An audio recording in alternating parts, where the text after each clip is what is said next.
Bismillahirrahmanirrahim. Assalamualaikum warahmatullahi wabarakatuh. Alhamdulillah wassalatu wassalamu ala Rasulillah wa ala alihi wa sahbihi wa mawalah wa la hawla wa la quwata illa billahi wa ba'd. Alhamdulillah, di pagi hari ini walaupun cuaca hujan, tapi insyaallah hujan juga membawa rahmat bagi kita dan tidak menyurutkan untuk tetap hadir di majelis ilmu. Salat dan juga salam tentunya kita hadiahkan kepada Rasul kita Nabi besar Muhammad sallallahu alaihi wa ala alihi wasallam. Ma'asyiral muslimat yang dimuliakan Allah Subhanahu wa taala. Pembahasan di pagi ini kita akan membahas amalan-amalan yang luar biasa keutamaannya kalau kita lakukan setelah sholat fajar sampai terbit matahari. Ma'asyiral muslimat yang dimuliakan Allah Azza wa Jalla, sholat fajar sendiri adalah sholat yang sangat istimewa dalam Islam. Dan banyak sekali keutamaan kalau kita membahas tentang keutamaan salat fajar. Salah satunya Nabi SAW mengatakan, man shallal baradaini dakhalal jannah. Siapa yang menjaga salat al-baradaini, maksudnya salat asar dan subuh, dakhalal jannah, maka Allah Subhanahu wa taala janjikan orang ini akan dimasukkan ke dalam surga. Bahkan lebih daripada itu, keutamaan di dunia juga luar biasa. Kata Nabi sallallahu alaihi wasallam, man shallal fajra fahuwa fi dhimmatillah. Barang siapa yang menjaga salat fajar, maka dia akan berada dalam lindungan Allah Subhanahu wa taala.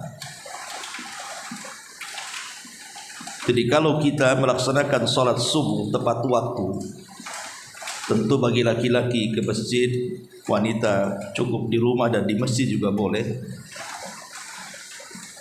maka Allah Subhanahu wa taala memberikan jaminan satu hari itu Allah Subhanahu wa taala akan menjaga orang yang menjaga salat fajar. Artinya sepanjang hari mulai daripada subuh sampai terbenam matahari, maka tidak ada yang memadaratkan dia, orang-orang yang menyakitinya. Entah orang yang hasad ketika hasad, orang yang dengki ketika dengki, orang yang hendak menyakiti ketika menyakiti, dan begitu seterusnya, karena dia berada dalam penjagaan Allah Subhanahu wa taala. Bahkan Nabi sallallahu alaihi wasallam mengatakan, yata'aqabuna fikumul malaika, malaikatul laili wa malaikatun nahar, wa yajtami'una fi salatil fajri wa salatil asr. Allah Subhanahu wa taala mempergantikan silih berganti para malaikat-malaikatnya untuk mencatat amalan kebaikan hambanya. Ada malaikat malam yang mencatat kebaikan di malam hari, ada malaikat siang yang mencatat kebaikan di siang hari, dan dua malaikat ini berjumpa di dua salat, salat asar dan salat fajar. Tapi anehnya keutamaan yang sangat besar sekali. Banyak orang-orang yang tidak tertarik dengan keutamaan ini. Makanya Nabi SAW sampai mengatakan, afqalus salati 'alal munafiqin salatul isya'i wa salatul fajr. Salat yang paling berat dilakukan orang munafik itu adalah salat isya dan salat fajar. Walau ya'lamuna ma fihima la atauhuma walau habwan. Padahal kalau seandainya mereka orang-orang munafik tahu keutamaan salat isya dan fajar itu, tentu mereka akan mendatanginya walaupun dengan cara merangkak. Luar biasa. Bahkan Nabi SAW menjanjikan orang-orang yang menjaga salat fajar itu hatinya akan tenang, hatinya akan baik, dan akan dijauhkan dari semua permasalahan dunia. Bahkan di antara sebab dari sebab-sebab melimpahnya rizki itu salat fajar sendiri, dan banyak ya keutamaannya.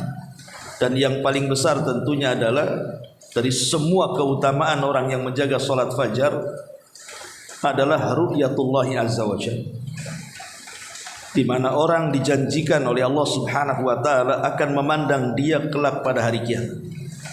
Itu kenikmatan yang luar biasa bagi orang yang melaksanakan salat fajar.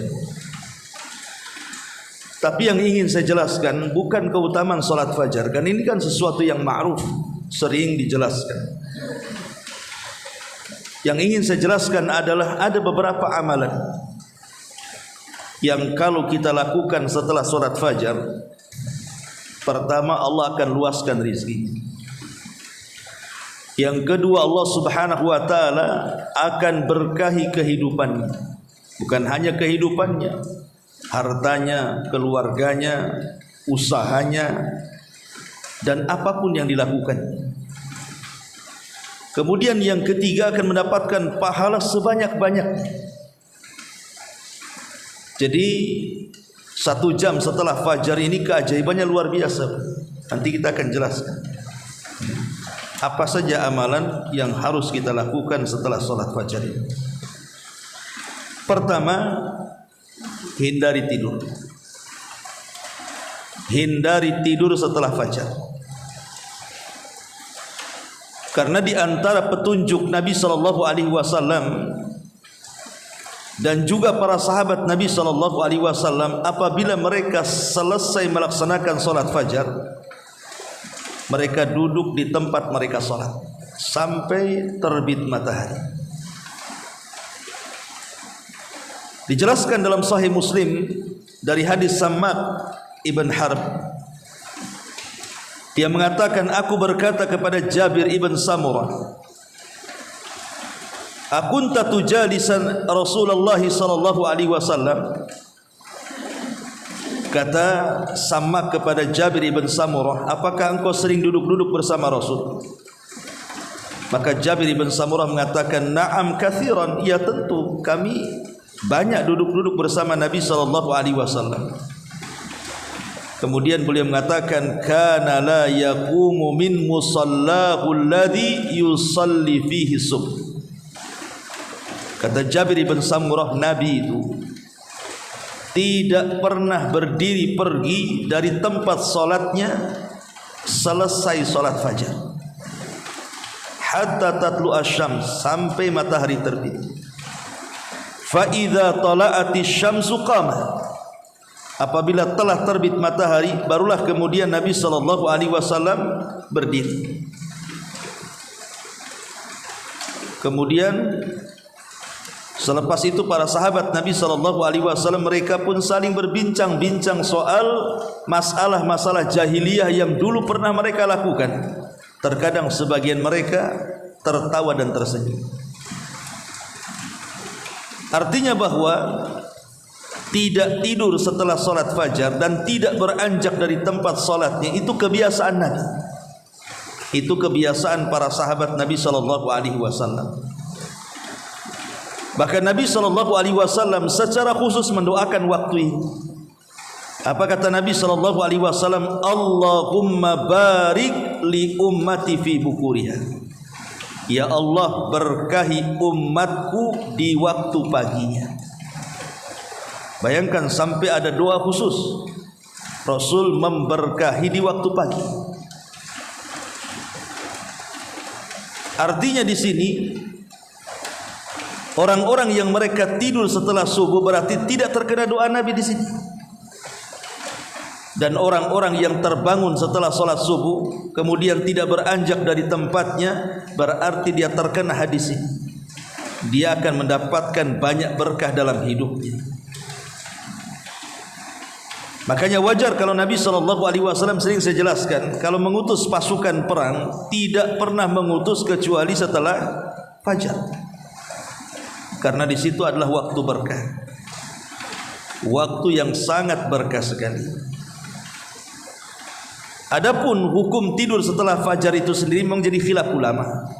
Ada yang mengatakan makruh, ada yang mengatakan ya tidak ada masalah, tapi afdolnya tidak tidur.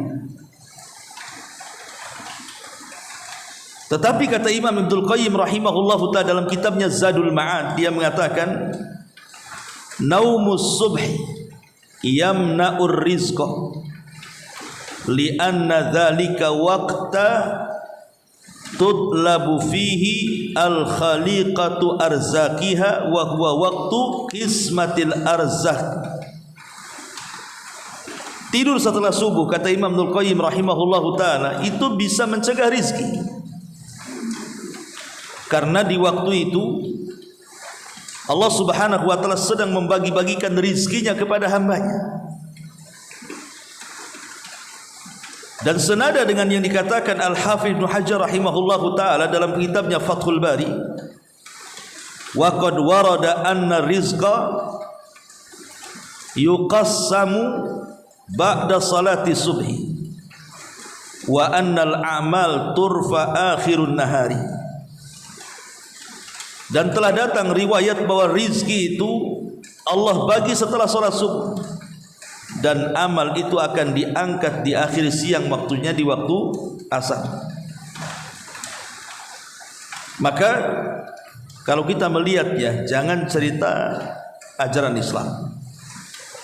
Saya pernah mengajar di Singapura.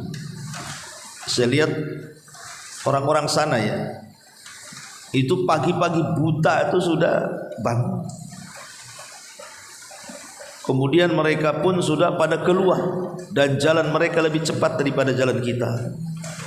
Kalau kita jalan santai-santai, dia sibuk sekali. Untuk apa coba? Untuk mengejar rezeki. Dan itu mereka bukan hanya orang Islam, orang-orang kafir. Dan Allah subhanahu wa ta'ala berikan rizki pada mereka. Kalau orang-orang kafir saja Allah berikan rizki di waktu pagi mereka, harusnya yang harus dilakukan perkara ini kita orang Islam harusnya, bukan mereka. Karena memang ini ajaran Islam masalahnya. Berpagi-pagi mengejar rizki itu ajaran Islam. Karena Nabi SAW yang bersabda dan mendoakan khusus umatnya, Allahumma barik li ummati fi bukuriha. Ya Allah, berkahi umatku di waktu paginya. Maka amalan yang pertama, jangan tidur setelah fajar. Apalagi ada hadis yang disebutkan oleh Imam Ibnu Hibban dalam sahihnya. Nabi SAW satu hari lewat, kemudian dilihatnya Fatimah sedang berbaring. Maka Nabi SAW mengatakan kepada Fatimah, ya Fatimah, qumi washhadi rizqa rabbik. Wahai Fatimah, jangan malas, bangun, kejar rizki Rabb. Wala takuni minal ghafilin, dan janganlah engkau termasuk hamba-hamba Allah yang lalai.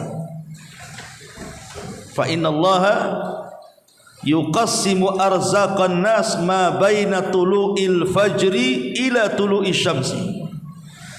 Karena Allah Subhanahu wa taala sedang membagi-bagi rizkinya mulai dari terbit fajar sampai tenggelam matahari. Hadis ini dikeluarkan Al-Imam Baihaqi. Lihat dalam riwayat Rasul mengatakan bakirul ghadaw ay as-sabah fi talabir rizqi fa innal al-ghudwa barakatun wa najahun. Kata Nabi SAW, berpagi-pagilah kalian mengejar rizki, karena berpagi-pagi mengejar rizki itu adalah keberkahan dan keselamatan. Lihat bagaimana Nabi SAW mengajarkan kepada umatnya untuk tidak malas maksudnya. Maka sebaiknya seorang muslim tidak tidur setelah fajar. Ini yang pertama. Yang kedua, banyak-banyaklah mengucapkan doa yang agung sekali. Doa ini doa yang sangat berkah. Kalau bisa ibu hafalkan, karena pendek masalahnya. Dan doa ini mencakup semua keutamaan. Kalau ibu baca itu tidak tersisa keutamaan kecuali ada pada doa ini. Doa ini disebutkan di dalam sahih, di mana Nabi SAW pernah mengajarkan doa ini kepada salah satu istrinya namanya Juwairiyah. Jadi saat Nabi SAW berangkat untuk melaksanakan solat fajar, maka Juwairiyah solat di rumahnya. Kemudian kebiasaan Rasul tidak pulang setelah solat fajar sampai waktu duha, sampai terbit matahari dan meninggi. Maka setelah itu Rasulullah SAW pulang dan menemui salah satu istrinya Juwairiyah ini. Kemudian kata Nabi SAW, ya Juwairiyah, engkau tidak beranjak dari tempat solatmu? Pamannya ibu di rumah ada musola khusus, ataupun tidak ada musola khusus, mungkin ada sejadah yang biasa dibentangkan kalau solat ya di situ, tidak pindah-pindah gitu maksudnya. Ibu solat subuh di situ, kemudian tidak beranjak dari atas sajadah itu. Entah baca Quran, entah berzikir, entah apalah istilahnya dari ketaatan kepada Allah Subhanahu wa taala sampai waktu duha. Terbit matahari meninggi satu tombak, awal waktu duha. Jadi Nabi SAW bertanya, apa engkau tidak beranjak dari tempatmu ini? Maka kata Juwairiyah, na'am ya wahai Rasul. Maka Nabi SAW, ya Juwairiyah, kalau seandainya engkau membaca zikir ini diulang 3 kali, itu sebanding dengan duduknya engkau mulai dari tadi subuh sampai waktu duha, kau habiskan untuk ibadah. Jadi cukup membaca 3 doa ini, 3 zikir ini, itu sama dengan engkau duduk dari subuh tadi sampai waktu duha, kau habiskan untuk berzikir dan beribadah kepada Allah Azza wa Jalla. Kemudian kata Juwairiyah, tentu wahai Rasul, ajarkan zikir ini. Maka Nabi SAW mengatakan, lau zinta bima qulti mundul yaumi lawazanat hunna. Kalau engkau membaca zikir ini, maka sebanding dengan apapun yang kau baca sejak subuh sampai duha tadi. Kau baca apa tadi? Umpamanya subhanallah 100 kali, takbir 100 kali, tahlil 100 kali. Tapi cukup membaca 3 kali zikir ini sama dengan kau yang lakukan tadi. Kata Nabi SAW, kuli katakan ya Juwairiyah, subhanallah wa bihamdi adada khalqi wa ridha nafsi wa zinata arsy wa midada kalimati. Pendek. Ada 3 riwayat. Bisa riwayatnya seperti ini, subhanallah wa bihamdihi adada khalqihi wa ridha nafsihi wa zinata arsyihi wa midada kalimatihi. Atau riwayat yang kedua, subhanallah adada khalqi, subhanallah wa ridha nafsi, subhanallah wa zinata arsyi, subhanallah wa midada kalimati. Atau riwayat yang ketiga, subhanallah wa bihamdih adada khalqi, subhanallah wa bihamdih wa ridha nafsi, subhanallah wa bihamdih zinata arsyi, subhanallah wa bihamdih wa midada kalimati. Jadi bisa ibu membaca dengan 3 lafaz ini. Saya ulang, bisa ibu baca subhanallah wa bihamdihi adada khalqi wa ridha nafsi wa zinata arsyi wa midada kalimati. Ini satu lafaz. Atau lafaz yang kedua, subhanallah adada khalqi, subhanallah wa ridha nafsi, subhanallah wa zinata arsyi, subhanallah wa midada kalimati. Atau yang ketiga, subhanallah wa bihamdihi adada khalqi, subhanallah wa bihamdihi wa ridha nafsi, subhanallah wa bihamdihi wa zinata arsyi, subhanallah wa bihamdihi wa midada kalimati. Terserah mau ambil lafaz yang mana. Tapi lihat bagaimana isi kandungannya ini. Isi maknanya luar biasa. Subhanallah wa bihamdihi adada khalqi. Maha suci Allah, aku memujinya. Adada khalqi, sebanyak makhluk yang Allah ciptakan. Siapa yang tahu berapa jumlah makhluk Allah? Enggak ada yang tahu. Yang tampak saja kita tidak tahu jumlahnya. Satu makhluk saja kita tidak tahu jumlahnya. Semut tahu jumlahnya? Tidak ada yang tahu. Apalagi semua hewan yang ada di daratan, yang ada di lautan. Apalagi bebatuannya, kerikilnya, berapa jumlahnya, siapa yang tahu? Belum lagi manusianya, belum lagi jinnya, belum lagi malaikatnya. Maha suci Allah, aku memujinya sebanyak makhluk yang diciptakan. Maha suci Allah, aku memujinya wa ridha nafsi, sejauh keredoannya. Ibu datang ke sini ke pengajian, atau mungkin ibu tadi sholat subuh, yang sholat subuh, atau mungkin yang membaca Quran, yang berzikir. Apa coba tujuannya? Tujuannya satu, supaya mendapatkan redhonya Allah. Dan kalau Allah sudah redho dengan kita, bu, itu semua akan dilapangkan hidup kita. Kalau Allah sudah redho dengan kita, kita akan dilapangkan hidup.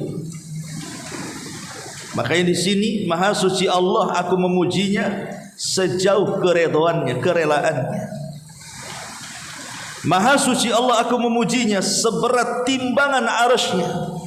Siapa yang bisa menimbang arsy? Makhluk yang sangat besar, bahkan makhluk terbesar. Tidak ada makhluk yang lebih besar melebihi arsyur Rahman, arsy-Nya Allah. Karena kalau seandainya kita bandingkan seluruh langit dan bumi serta kursinya, kemudian dibandingkan dengan arsy-Nya, sama dengan melempar cincin di padang pasir. Cincin itulah kursi, dan seluruh langit dan buminya, padang pasir itu arsy-Nya. Siapa yang bisa menimbang arsy? Tidak ada yang bisa. Maha suci Allah, aku memujinya seberat timbangan arsy. Seberapa berat timbangan arsy? Tidak ada yang bisa menimbang arsy kecuali Allah subhanahu wa ta'ala. Maha suci Allah, aku memujinya sebanyak tinta tulisan kalimat-kalimatnya. Bahkan Al-Quran mengatakan, kalau seluruh pohon yang ada di bumi ini, bu, ibu jadikan pena. Berapa banyak tuh? Semua pohon yang ada di bumi ini, ibu jadikan pena. Kemudian tintanya 7 lautan untuk menulis kalimat-kalimat Allah ma nafidat kalimatu, tidak akan selesai kalimat-kalimat itu ditulis. Walaupun 7 lautan menjadi tintanya, seluruh pohon menjadi penanya untuk menulis, itu lautan sudah habis, sudah tidak bertinta lagi.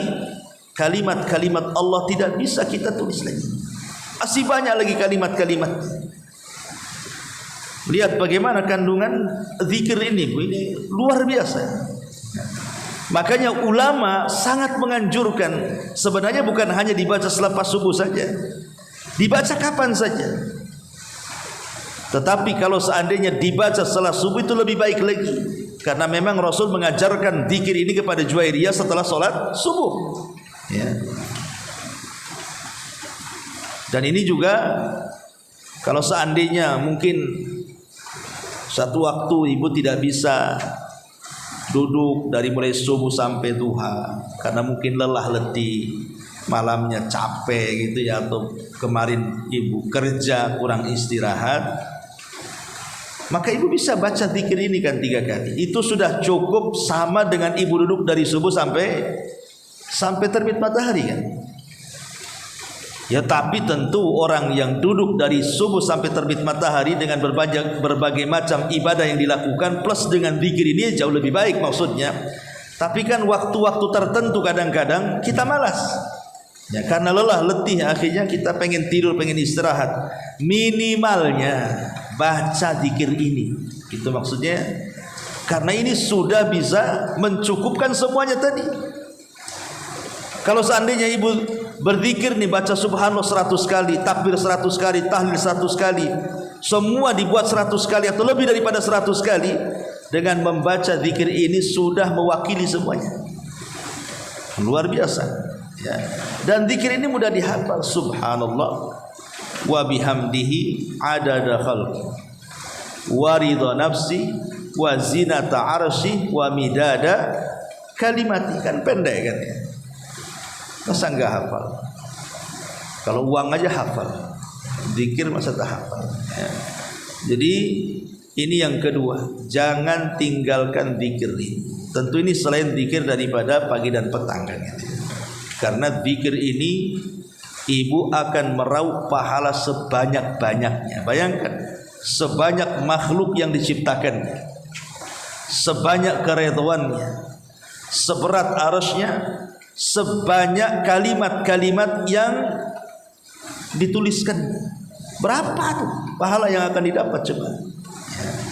Ini yang kedua, jangan pernah tinggalkan zikir ini. Yang ketiga, amalan di waktu selepas subuh itu adalah jangan pernah meninggalkan sholat syuruk. Yang sering saya jelaskan, sholat syuruk itu sholat 2 rakaat selepas matahari terbit meninggi 1 tombak. Karena kita tidak boleh sholat ketika terbit matahari, karena orang-orang para penyembah matahari sedang menyembah matahari. Kita jangan sampai dengan mereka, jangan sampai sama dengan mereka, maka biarkanlah meninggi dulu sedikit, baru kemudian kita sholat 2 rakaat. Kata Nabi SAW, barang siapa yang sholat subuh dia tidak beranjak dari tempatnya, dia habiskan dengan ibadah, zikir, baca Quran atau apalah ibadah. Kemudian setelah syuruk ibu melaksanakan 2 rakaat syuruk, apa kata Rasul? Pahalanya sama dengan haji dan umrah secara sempurna. Kalau ibu berangkat haji, berapa biayanya? Berangkat umrah mungkin agak murah, itu pun masih mahal juga. Iya kalau ada waktu, terkadang tidak ada waktu. Iya kalau sehat, terkadang tidak sehat. Iya kalau waktu cuacanya tepat, terkadang tidak pula cuaca itu mendukung.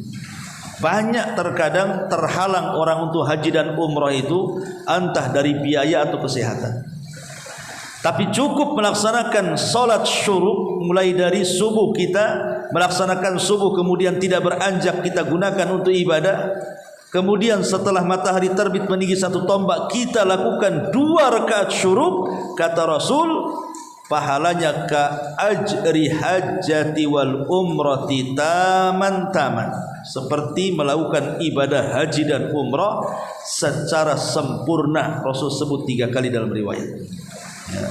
Ini amalan yang ketiga, lakukan selepas subuh. Kemudian amalan yang keempat, bersedekah. Karena setiap pagi dan juga Allah Subhanahu wa taala akan utus 2 malaikat setiap pagi.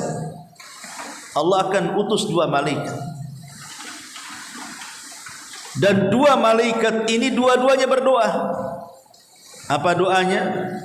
Ya Allah, berikan balasan kepada orang-orang yang bersedekah dengan berlipat ganda. Kemudian malaikat yang satu, ya Allah, tahan rizkinya bagi orang yang bakhil dan tidak mau sedekah.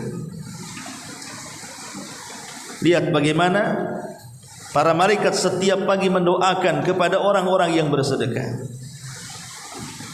Maka biasakan bersedekah. Makanya sering saya nasihatkan, kalau bisa ibu itu punya celengan lah di rumah. Bisa lah pakai kaleng, pakai apa gitu kan. Di situ ditulisi infak masjid, infak anak yatim, infak du'afa wal masakin umpamanya kan. Tulis entah ada 2 atau 1 atau 3 celengan. Dan mestikan ibu kalau belanja kan adalah uang-uang receh kan itu ya. Kadang-kadang daripada uang receh itu terbuang-buang, dimainin anak-anak dan begitu seterusnya kan.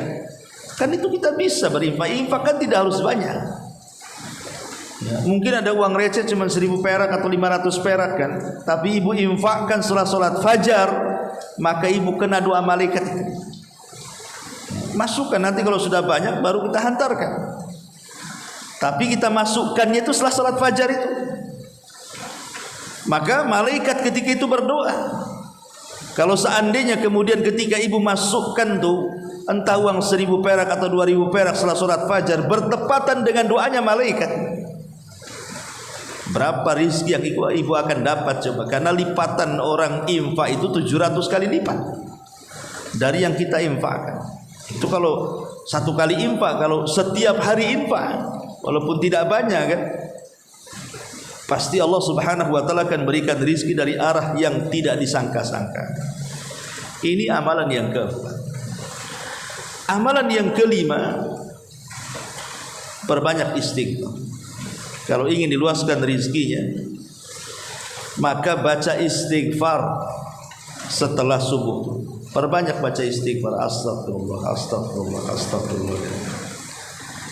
Karena istighfar sendiri di dalam Al-Quranul Karim adalah satu di antara sekian kunci pembuka rizki. Nabi Allah Subhanahu wa taala berfirman ketika mengkisahkan Nabi Nuh alaihi salatu wassalam. Apa kata Nuh kepada kaumnya? Faqul tustaghfiru rabbakum innahu kana ghafar. Yursilis samaa 'alaikum midrara wa yumdidkum bi amwalin wa banin wa yaj'al lakum jannatin wa yaj'al lakum anhar. Kata Nuh alaihi salam, aku katakan kepada kalian wahai kaumku, perbanyaklah istighfar kepada Allah.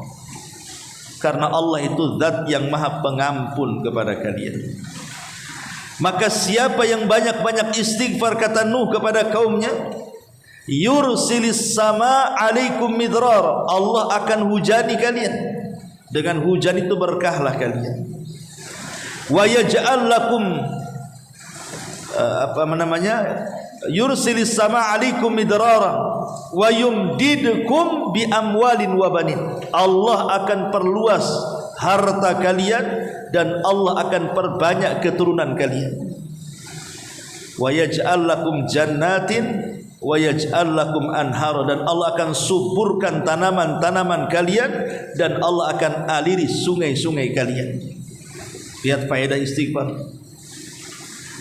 Bahkan dalam sebuah hadis khusus Rasul mengatakan, man lazimal istighfar ja'alallahu min kulli dhikin faraja. min kulli dhikin makhraja wa min kulli hammin faraja wa razaqahu Allahu min haitsu la yahtasib.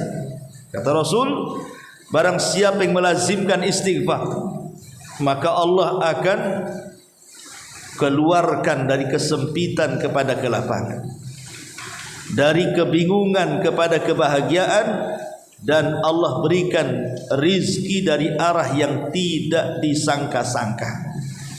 Maka kalau ingin diluaskan rizkinya, diberkahi rizkinya, perbanyak istighfar. Ini sudah amalan kelima. Ya. Amalan keenam, baca Quran. Karena baca Quran sendiri selain daripada menghilangkan setan dalam rumah, dan kalau setan keluar dari rumahmu, maka rumah kita akan tenang. Yang membuat rumah kita tidak tenang itu karena ada setannya di situ. Yang membuat rumah kita tidak ada berkahnya karena ada setannya di situ. Makanya sering saya nasihatkan, Bu, ada 2 amalan supaya rumah kita berkah. Jangan pernah ditinggalkan. Pertama, masuk rumah baca basmalah. Yang kedua, masuk rumah jangan lupakan salam. Kata Syekh Abdul Razak Al-Badr hafizahullah ta'ala, kalau tidak meninggalkan 2 perkara ini, Bu, maka ibu akan mendapatkan berkah yang banyak dalam rumah. Apa sulitnya coba? Pulang dari pengajian, masuk rumah, buka pintu, bismillah. Cuma ngomong bismillah gitu doang. Kemudian ketemu keluarga, assalamualaikum. Walaupun tidak ada keluarga tetap salam, karena malaikat yang menjawabnya. Bahkan dalam hadis Nabi menganjurkan kepada Anas bin Malik kan, "Hai Anas, kalau engkau pulang kepada keluargamu, fasallim, ucapkan salam. Yakunu barakatan alaika wa barakatan fi ahli." Akan menjadi berkah untukmu dan berkah kepada keluargamu. Salam. Dan baca bismillah juga sama, karena kita tawasul dengan nama Allah. Bahkan Rasul mengatakan, apabila seseorang masuk ke dalam rumahnya dan dia tidak membaca basmalah, maka di malam hari syaitan akan berkata kepada pasukannya, kemarilah kalian, di rumah ini ada tempat menginap untuk kalian. Dan kalau dia ketika makan tidak baca basmalah, maka syaitan akan bicara lagi, bukan hanya tempat penginapan, kalian juga akan dapat makan malam. Bayangkan kalau ibu tidak baca basmalah ketika masuk rumah, tidak baca basmalah ketika makan dan minum, berapa setan tuh isinya tuh di rumah kita. Makanya nggak akan berkah-berkah rumahnya kan. Makanya penting baca Quran, karena ada hadis yang mengatakan dari Anas bin Malik radhiyallahu an, innal baita alladhi yuqra'u fihi al-Qur'an yaksuru khairuhu wal baitul ladzi la yuqra'u fihi al-Qur'an yakillu khairuhu. Kata Nabi SAW, rumah yang dibacakan Al-Quran maka kebaikannya akan diperbanyak, dan rumah yang jarang baca Quran akan disedikitkan kebaikannya. Walaupun hadis ini diperselisihkan tentang sahih dan dhaifnya, tapi syawahidnya banyak. Artinya hadis-hadis yang menjelaskan tentang keutamaan baca Quran itu banyak sekali yang semakna dengan hadis ini. Artinya kalau ibu memperbanyak baca Quran dalam rumah, apalagi selepas sholat subuh, maka ibu sedang memasukkan banyak kebaikan ke dalam rumah. Tapi kalau kita meninggalkan Al-Quran, berarti menyedikitkan kebaikan dalam rumah, artinya berkahnya dicabut. Maka ini yang keenam, ya, banyak-banyak baca Quran setelah subuh. Kemudian yang nomor 7, mengingat kematian. Ingat mati. Apa kaitan ingat mati dengan diluaskan rizki itu? Karena kalau orang mengingat kematian, yang besar menjadi kecil, yang kecil menjadi besar. Yang besar menjadi kecil, yang kecil pula jadi besar. Itu kalau ingat mati. Apa maksudnya yang besar jadi kecil? Orang kalau Allah berikan rizki, umpamanya dia hidup di istana, dengan segala kemewahan. Kemudian dia ingat mati. Istana itu bagi dia bukan apa-apanya. Kenapa? Kalau sudah mati ditinggalkan dia, artinya yang besar jadi kecil kan? Percuma punya harta banyak kalau kemudian mati toh juga tidak dimasukkan ke dalam kubur. Itu namanya mengecilkan yang besar. Jadi kecil istana di mata dia kalau mengingat kematian. Kalau udah mati, wah apa pula istana. Jadi sekaya apapun orang, kalau sudah ingat mati, pasti kekayaan itu kecil di mata dia, karena dia akan mati. Tetapi mengingat kematian juga bisa membesarkan yang kecil. Mungkin dia hidup pas-pasan, tetapi dia ingat mati. Dia berpikir, kan saya tidak hidup lama, buat apa juga numpuk-numpuk harta? Toh nanti ada gantinya yang lebih besar, maksudnya sorga.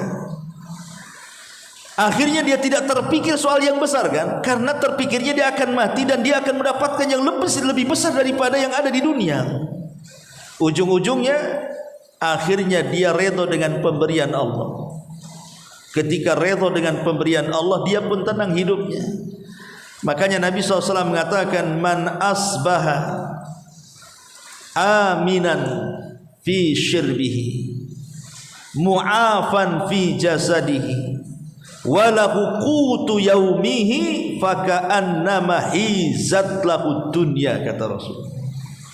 Barang siapa yang bangun di pagi harinya, dia merasa aman, dia dan keluarganya, tidak ada yang sakit, anak-anaknya tidak ada yang nakal, aman, tidak ada masalah, tetangga tidak ada yang ganggu, aman. Mu'afan fi jasadihi, Allah sehatkan badan dia, tidak ada penyakit. Walahu qutu yaumihi, dan adalah yang dimakan untuk hari itu. Faka'annamat hizat lahu dunya, seolah-olah dia sudah menggenggam dunia bihadzafiriha, dengan genggaman tangannya. Karena orang hidup di dunia ini kan cuman ini saja yang ibu rasakan. Kalau ibu dapat 3 perkara ini pasti tenang. Pertama, ibu aman, tidak disakiti suami, tidak disakiti anak-anak, tidak disakiti tetangga. Plong hidupnya kan, tenang hidupnya. Itu yang ibu cari kan. Kemudian yang kedua, sehat badannya. Orang kalau sakit buat apa kaya? Sakit dia. Makan pun pilih-pilih, akhirnya nikmat Allah terkurangi gara-gara sakit.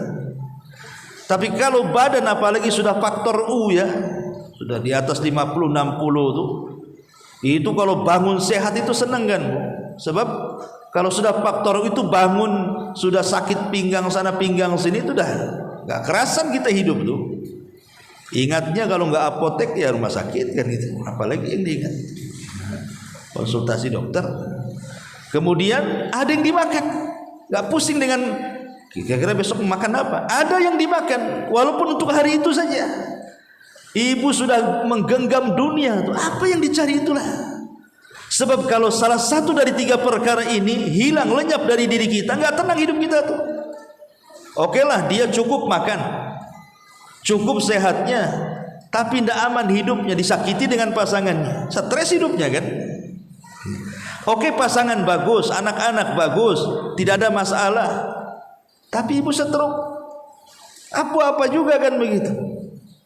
Oke lah, ibu sehat, kemudian aman semuanya, tak ada pula yang dimakan, stres juga kan begitu ya. Tapi kalau 3-tiganya ada, amanlah dunia itu maksudnya. Dan itu dengan cara apa? Zikrul maut, berawal dari mengingat kematian, berakhir dengan redha dengan pemberian. Jadi awalnya mengingat kematian, akhirnya redha dengan pemberian.